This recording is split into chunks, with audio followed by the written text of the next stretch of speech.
estábamos conversando fuera de cámara sobre el Papa Francisco, ¿no? Que es una figura muy interesante, y no solo dentro de la iglesia, porque él se proyecta mucho hacia afuera, y yo creo que en eso tiene un sentido muy revolucionario desde el punto de vista de la iglesia, de lo que ha sido tradicionalmente la actitud del Vaticano, de los diferentes papas. Yo de veras admiré muchísimo a Juan Pablo II, pero siento que este es mucho más humanista. Se acerca, no le interesan los círculos de poder tanto cuanto acercarse al hombre, al ciudadano común y corriente, tener una comunicación. Yo recuerdo una frase de un amigo mío que decía que esa era una palabra maravillosa, que era comunicación, cómo unicar, y la aplicaba también a la comunión, como unión. Muy interesante el análisis que hacía. Bueno, yo siento que este Papa tiene esa virtud, que es muy cálido. Hay una recepción casi inmediata de su personalidad entre la masa ciudadana. Pablo VI fue a Nueva York, yo estaba en Nueva York, en un coche enorme, lujosísimo, que inventaron un cuento que dicen que está nuestro Señor con San Pedro arriba. Le dice, mira, Pedro, ve lo que nosotros empezamos con un burro. Sí. Así, eso lo inventaron allá, ¿sabes? Y este, en un piazzillo, fue a Cuba en el mismo piazzillo, anduvo por todos lados en el piazzillo. Abierto. Alguien me decía, bueno, pero eso es un show. Yo no sé si era un show o no. Yo creo que es muy auténtico. Así es él. Porque él no ha querido vivir en la residencia del Vaticano, de los papas. Vive en una casa que se llama Santa Marta, que es para invitados. Es una cosa sencilla. No estar rodeado de guardias suizos por todos lados. Lo mismo cuando era arzobispo en Argentina. Nunca quiso vivir en el Palacio Arzobispal. En fin, yo sí creo en su autenticidad, ¿verdad? No creo que sea... Comentaba lo que más interesante para mí que comentaba yo, es que a mí me gustó muchísimo más su intervención ante el Congreso y ante el grupo del Congreso y el Senado que su participación en Naciones Unidas. Sin decir que la participación, su discurso ante las Naciones Unidas fuera malo ni mucho menos. Fue más especulativo, fue, no sé, otra cosa. La exposición en el Congreso fue directa sobre unos temas, pero asombrosamente serios. El expresidente pues renunció, bueno, se va dentro de 2 meses del Congreso, lo puso a llorar, es que fue muy obvio, ¿verdad? Dijo unas cosas, ¿verdad? Que eso de que no se dan cuenta de que todos hemos sido extranjeros alguna vez, migrantes, y entonces circunstancialmente se ataca a los nuevos migrantes sin pensar en que este fue un país de migrantes. En fin, a mí me llamó la atención. Me gustaría oírte a ti, Vladimir. A mí me parece que el discurso la visita del Papa tiene escenarios Nueva York, sí, la ONU, sí, y el Congreso de los Estados Unidos en Washington, ¿verdad? Y tiene Filadelfia. Son 3 escenarios. Donde tocaron las campanas una vez. Y en el caso del Congreso, que es una reunión conjunta con el Senado, sí, eso fue muy importante porque el conglomerado de los miembros es casi un 80% de miembros no católicos, apenas un grupo muy pequeño de católicos dentro de esos representantes populares de los Estados Unidos. Y él llegó a plantear ahí temas que son de discusión mundial, pero también que han conmovido en algún momento a la propia sociedad norteamericana, que son una realidad ya en Estados Unidos y que él señala que aunque él como jefe de la iglesia y la iglesia no esté de acuerdo con algunos de esos temas, ya son una realidad y hay que afrontarlos como una realidad. Así es. Aborto, matrimonios gays, problemas de homosexuales, en fin, una gran cantidad de asuntos que toca ahí, que la iglesia también tiene que, bueno, los separados, los divorciados, todo ese tipo de cosas con los cuales él ha venido poniendo, digamos, en primer orden y que incluso está convocando a esta reunión en Roma en las próximas semanas para analizar el problema de la familia como tema de la Iglesia Católica, de la nueva familia, de los nuevos temas de la familia que hay, o las nuevas familias que se desarrollan en esta época. Y perdóname, cortito, el discurso en el punto cero que le llaman, donde estaban las Torres Gemelas, fue muy interesante porque estaba rodeado de judíos, de mahometanos, de todas las religiones monoteístas. Bueno, pero a eso voy, entonces. Perdón que te interrumpí. La otra cosa en el discurso en el Congreso fue la denuncia que hace de la guerra, del negocio de la guerra, porque justamente hace una denuncia de la producción de armamento y de cómo esta producción de armamento es por negocio, claro, y no por otras razones ni humanitarias, ni democráticas, ni nada, y que hay un negocio alrededor de la industria de la guerra donde se afectan millones de personas o miles de centenares de personas de distinta naturaleza que no tienen que ver con la guerra misma, y genera los procesos migratorios que estamos viendo ahora. En torno al problema migratorio, el Papa también plantea no solo la cuestión de que todos somos migrantes, y en Estados Unidos todos somos migrantes, porque claro, es una sociedad desarrollada, pura migración, etcétera, donde llama la atención sobre eso, y llama la atención sobre la solidaridad más importante en este momento con los migrantes. Me parece que eso fue importante. Acuérdate que Kennedy lo calificaba el melting pot de los Estados Unidos. En la ONU me parece que, a mí me parece que el discurso de la ONU fue más suave, más light, pero también pienso en el Estado del Vaticano ahora sí como un ente político, porque la ONU tiene 194 estados, como Palestina y incluido. Así lo anunció el presidente de la Asamblea General. Cuando lo anunció a él, habló del obispo de Roma y no sé qué de la Santa Sede. No lo anunció como el Papa. No, por eso, porque era jefe de Estado. Sí, exactamente. Y es el jefe de Estado más poderoso después de los Estados Unidos. Sí, claro. Porque los 194 estados de la ONU, el Vaticano tiene relación con 182, me parece. Es decir, solo hay como 12 o 14 países con los que no tiene. Obviamente Corea del Norte y algunos de esos que no tienen relaciones con el Vaticano. Sí. Desde el punto de vista histórico, el derecho canónico, cuando empieza a desarrollarse en la Edad Media, es el derecho internacional. Sí, la semilla del derecho internacional, claro. El derecho que circula con la Iglesia Católica por todas partes. En ese momento no teníamos derecho de gentes. No teníamos derecho internacional. Es el derecho canónico el que se impulsa como un derecho internacional que uniforma para muchos efectos prácticas de relación de ciudadanos y de personas y de estados. Entonces aquí es importante para entender que el Papa le habla como jefe de Estado a sus congéneres. Colegas. Por eso también el discurso, mientras en el Senado y en el Congreso fue apoteósicamente aplaudido 3 o 4 veces y la gente se paraba y toda esa cosa, en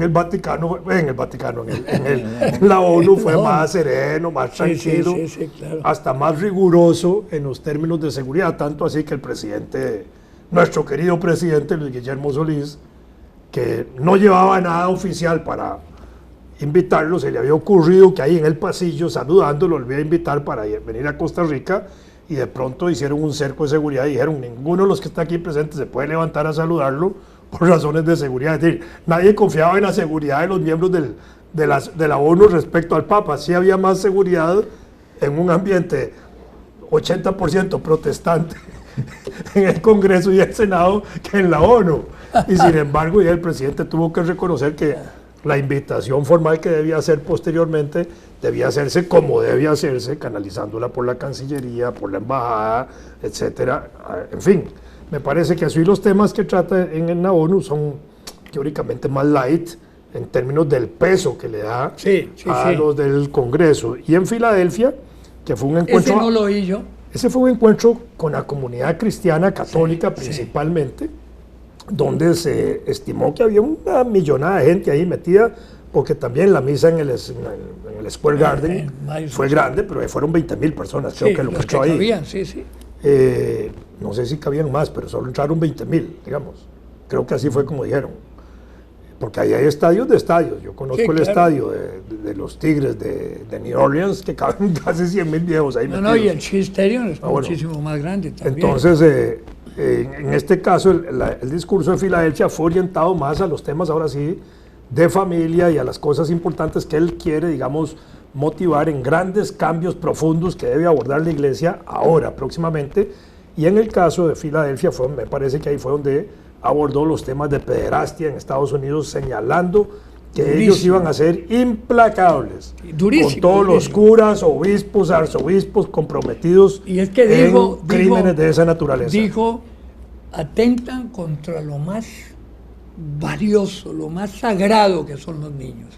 Pucha, qué Pero además hubo una cosa muy leñazo, interesante, pero- porque en el discurso de Filadelfia, me parece que fue ahí, hizo el centro del discurso el hogar, la familia, pensando en la proyección que hace. Y entonces valora toda la relación familiar, el respeto familiar, los valores de la familia, la importancia que tiene eso, no solo al interior de la familia, sino que valorando eso al interior de la familia, proyectándolo hacia la sociedad. Si nosotros somos respetuosos en la familia, pues tenemos que ser respetuosos hacia la sociedad y hacia las relaciones internacionales. Me parece que ese fue un discurso muy importante. ¿Tú recuerdas? Vamos a ver, yo creo que sí, tú tienes que recordar. Confieso que Cuando- no soy cuando practicante, pero sigo al Papa Joseph, con Joseph interés. Stalin le preguntó a Juan 23 que cuántas divisiones tenía él.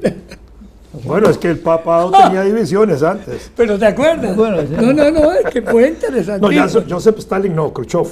Ah, Khrushchev, sí, Khrushchev. Khrushchev ¿cuántas fue, divisiones? más bien fue el yerno de Khrushchev. Yo no sé, pero me Creo hizo que fue- mucha gracia la respuesta. Fue Porque una Khrushchev no se respuesta muy reúne, bonita. fue el yerno. El yerno de Pero Khrushchev fue el que se reúne con esa Juan. historia yo creo que se parece un poco a la de Chou Enlai y la Revolución Francesa, que la cuentan de distintas maneras, pero sí es esencialmente eso, Sí, que claro. uno de los jerarcas soviéticos hizo esa pregunta. Sí. Yo lo leí, por lo menos. Bueno, es que en la Edad Media el Papa tenía sus divisiones. Pues sí. claro. Toda la lucha de las cruzadas, Esas eran multiplicaciones, esas no eran divisiones. esos cruzados eran poderosos Pucha. y financistas, tenían plata. ¿Ah? Iban a proteger el Santo Sepulcro y financiaron la guerra y iban con hombres libres. Era una cosa interesante que Sí. esta gente se movilizaba no con esclavos ni con siervos, sino con gente libre. Muchos de ellos asalariados. Sí. No sé Sí, si de ahí cada- vendrán los mercenarios posteriores, pero Cada líder llevaba a su equipo de, Sí, claro. de gente, eran feudales, ¿no?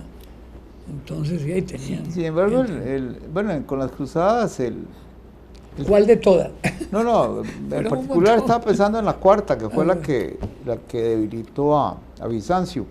De ahí, ese pereque con Bizancio se lo compraron como de pasada, lo cual demuestra que también no solo era un fin, que no había un fin espiritual ahí fundamental, sino que también el afán de pillaje.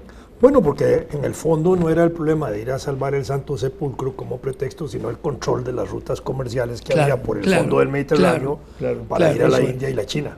Sí. Acaban de producirse poco tiempo antes los viajes de Marco Polo y se estaba abriendo todo ese mercado. Entonces estaba la ruta de las especies, la ruta de la sede, la ruta de la pimienta y la canela y todas esas cosas que empezaron a meterse en Europa, y entonces había necesidad de controlar eso. Y ese bloqueo que hay, resultado de esas guerras, es lo que conduce posteriormente a Colón a pensar en la posibilidad de ir a la India dándole la vuelta al mundo. Porque Colón ya sí sabía lo de las redondez de la Tierra, porque había estudiado eso en las academias náuticas, sabía de Eratóstenes, sabía de los avances de los griegos, de la redondez de la tierra y todo ese tipo de cosas. Entonces es que se le ocurre ir por el otro lado. Por eso es que cuando llega a América cree que ha llegado a las Indias occidentales, porque era la ruta occidental. Claro. Pero era para evitar el enfrentamiento y las guerras en el Mediterráneo que terminaban en saqueo y en robo de las riquezas que se traían y se llevaban. Aquí hay por ahí alguna interpretación, algún intento de interpretación de las, ¿cómo se llaman? Las cartas de relación de Sí. Sí se llama, De los viajes, sí. La de Colón. Según la cual, en esa interpretación se pinta a Colón como un creyente, pero no necesariamente católico, es decir, ahí es un creyente en la necesidad de rescatar efectivamente los santos lugares. Podría ser por razones judaicas o cristianas, no importa. Digo, sí importa, pero no está claro. Porque lo que se cita es el gran énfasis que él le pone a la posibilidad de conseguir riquezas enormes para España. Eso es lo que le presenta a la reina. No, y lo que él les expone en las cartas de relación como oportunidad que tendrán los reyes cristianos para ir a rescatar los lugares santos. Un hombre, digamos, de la época de Colón era necesariamente un hombre que tenía que creer en Dios y en el Dios católico, viniendo, digamos, España, la España unida de dos reyes católicos, de la reina Isabel y de Fernando. Y no sabemos qué tan práctico era religioso, ¿verdad? Exacto. Porque aunque en los barcos venían curas con ellos, ¿verdad? Por adoctrinamiento, por atención, por compañía de los marineros y de todas esas cosas, pues seguramente tenía que tener su relación y su justificación. Pero en su tercer viaje, cuando él entra al Orinoco, ¿verdad? En el cuarto llegó a Costa Rica, pero en el tercer viaje, cuando entra al Orinoco, se encuentra ante una majestuosidad de belleza extraordinaria en esa zona de Venezuela, que tiene un delirio místico, y entonces entra en una etapa ahí mística y cree que ha llegado al paraíso y al cielo y todo eso. Entonces hay unos escritos de él donde se le ha pintado ahí casi como un loco, describiendo aquella belleza, porque él cree que está entrando de veras al cielo, y al paraíso, al Edén. Ahora era una zona bellísima. Está claro qué fue lo que consumió en esos días. Bueno, no había tocado Colombia. Ni la marihuana de Talamanca. No, es la historia del poder y de la iglesia. Muy interesante. Pero seguro traía chis de la China. Cuando se refiere uno a los reyes católicos. Y uno vivía como decir, en Londres y otro en París, ¿ves? Porque la reina estaba en Madrid, ¿verdad? Y tenía todo su séquito de curas, ¿verdad? Un montón en tanto que el otro estaba muy cerca de Francia, toda la época del despertar cultural, etcétera, ¿verdad? Y se veían cada muerte de arzobispo. Después llegó otro rey español que fue Carlos V, el de Alemania también. Sí. Se fue a la vez simultáneamente. Entonces, la riqueza que venía de América se la llevaban para Alemania. Ese detalle de la riqueza que se dispersa por Europa, porque bueno, ahora, ¿cómo llegó a Europa? Bueno, el que lo dice en un librito es Felipe II. Reconoce que toda la riqueza que habían exaccionado, usaste el término, que digo, España no colonizó América, exaccionó, y toda esa riqueza se perdió en el mundo europeo, ¿cierto? Bueno, se perdió. Pues no se perdió. Porque es como decir que la riqueza que sacaron los belgas del Congo se perdió, y todos los palacios claro. de Bruselas y todo esto están como si los hubieran hecho con sangre y huesos de los africanos que sometieron al genocidio. Pero eso. Hay una cosa curiosa de la que por ahí me llegó el dato. En algún momento alguien se pregunta, a propósito de monumentos griegos de la época bizantina y anterior, Juan, ¿por qué razón no aparecen muchas estatuas de oro? Cuando hay la noción de que existían. En América sí hay, claro. bueno, ahí están llenos los museos de aquí, de Europa, de objetos de oro sólido. Y entonces una explicación es que las estatuas de oro en los griegos las hacían de madera. Y luego las enchapaban. las recubrían de pan de oro, como hacen ahora con las cúpulas en Rusia. Claro. Y entonces, Las claro, laminitas. con el tiempo, la madera se descompuso y entonces ya no se pueden sostener como estatuas. Es decir, el primero que quiso agarrarlas las frunció. Era una broma, una manera de decirlo. Y claro, las de mármol sí quedaron, ¿verdad? Claro. Bueno, dicen que hay que Picaditas. aterrizarlo, ¿no?